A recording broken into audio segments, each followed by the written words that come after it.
मेहड़ मां सिंधियाना news network reporter रज़ा अली सुमरो मूजिब मेहड़ भरिसां ॻोठ बेटो जतोई जे रहवासी नौजवान मोहम्मद हुसैन जतोई पारां पंजाब जे ज़िले बहावलपुर जे शेखों की माड़ी जी रहवासण 19 साला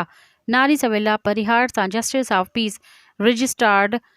दादू आडुपिया जो परिणो करे छॾियो। प्रेमी जोड़े 12% जी शादी करण खां पोइ सहाफ़ियुनि वटि पहुची लाॻापियल इख़्तियारनि खां तहफ़ुज़ जी अपील कंदे नौजवान नारी सवेरा परिहार पंहिंजे मुड़ुसु मोहम्मद हुसैन जतोई सां गॾु सहाफ़ियुनि ॾाढो दाहींदे ॿुधायो त मां ऐं मुंहिंजो मुड़ुसु मोहम्मद हुसैन जतोई कराची में गॾु मुलाज़मत कंदा हुआसीं, जिते असां हिक ॿिए खे पसंदि करे दादू में justice of peace registered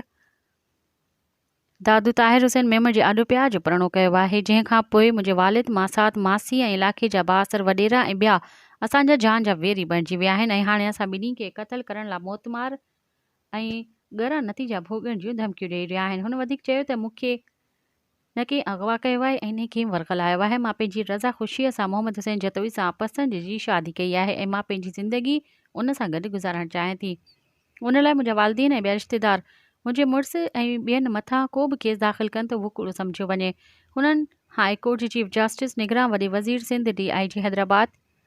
SSP दादू ऐं ॿिनि लाॻापियल इख़्तियारनि खां मुतालबो कयो त मूंखे ऐं मुंहिंजे मुड़ुस जी हयाती के मुंहिंजे वारसनि मां जान जो ख़तरो आहे, तहफ़ुज़ ॾेई हयाती बचाई वञे।